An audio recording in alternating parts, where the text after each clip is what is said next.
অনেকে আমাদের কাছে প্রশ্ন করেন যে ভাই বাজারে যে গুড় পায় তার অর্ধেকই ভেজাল, কেমিক্যাল মেশায়, রং মেশায়, চিনি মেশায়। ঠিক সেই জায়গাটা থেকেই আমাদের আইফুড বিডি আপনাদের কাছে পৌঁছে দেবে খাঁটি নির্ভেজাল খেজুরের গুড়। তো এখন আমরা গাছ থেকে রস পেড়ে ড্রামে করে নিয়ে চলে যাব গুড় তৈরি করার ডালায়। আমরা প্রত্যেকটি ভাঁড়ের রস এইভাবে ছাঁকনি দিয়ে ছেঁকে তারপরে ডালাতে ঢালি, যাতে ভাঁড়ের ভিতরে যেই ছোট ছোট ধূলিকণা ময়লা থাকে সেটি যেন গুড়ের ভিতরে না চলে যায়।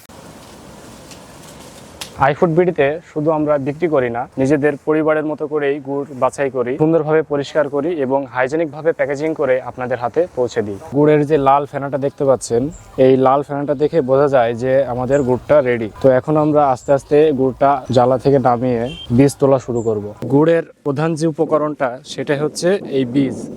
এই বীজটা যে যত সুন্দরভাবে তুলতে পারবে তার গুড়টা হবে তত বেশি খাঁটি। এই বীজটা যদি এই গুড়ের মধ্যে না দেওয়া হয় তাহলে এই গুড়টা দানাদার হবে না। আমাদের আইফুড বিডি আপনাদের কাছে পৌঁছে দেবে খাঁটি নির্ভেজাল খেজুরের গুড়, যাতে কোনো কেমিক্যাল নেই কোনো চিনি, 100% নির্ভেজাল খেজুরের গুড় পৌঁছে দেবো ঠিক আপনাদের হাতে।